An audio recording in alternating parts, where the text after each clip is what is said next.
For the RSS 2017 final challenge, our task was to autonomously drive our race car around the static basement loop, maneuvering around obstacles in accordance with given navigation rules. One of the hottest areas of research in robotics right now is autonomous vehicles.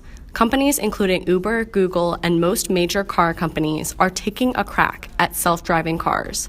There are even challenges being held by DARPA for research institutions to try and push the limits. Because of this, the RSS challenge is a great representation of the field and allows us to tackle problems which are similar to those being solved by professionals. Our task was to autonomously navigate the static basement loop while maneuvering around different colored cones. We were to drive around orange cones to the left and green cones to the right. This challenge combines perception, planning, and control.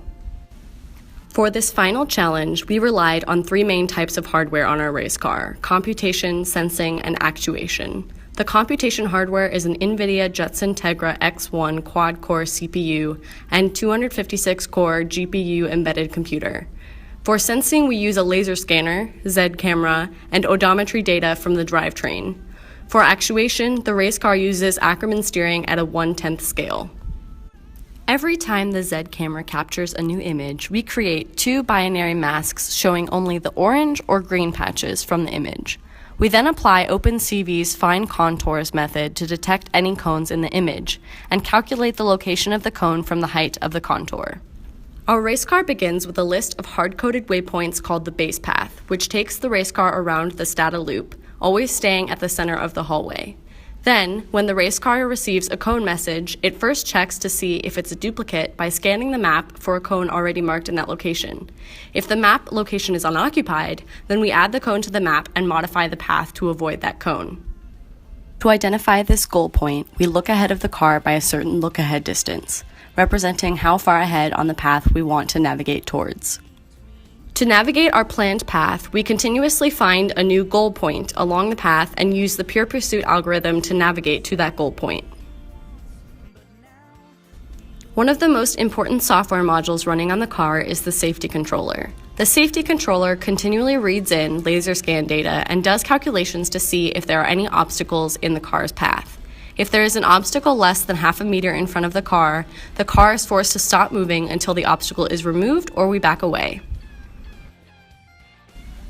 After about a month of coding and debugging, our car successfully navigated the static basement loop and maneuvered around the color cones perfectly for the final challenge.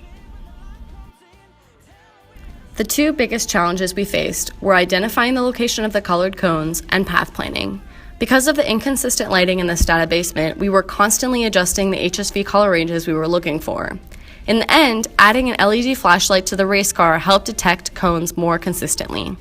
For path planning, we originally used the rapidly exploring random tree algorithm to navigate around the cones, but that was slow and sometimes produced problematic paths. Once we switched to manually specifying waypoints with respect to the cone, our biggest challenge was clipping cones due to imprecise cone locations.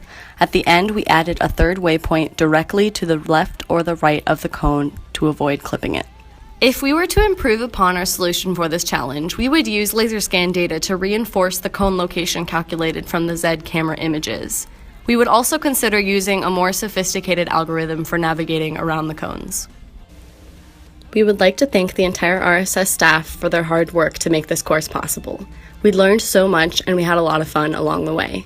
Thank you from Team McQueen.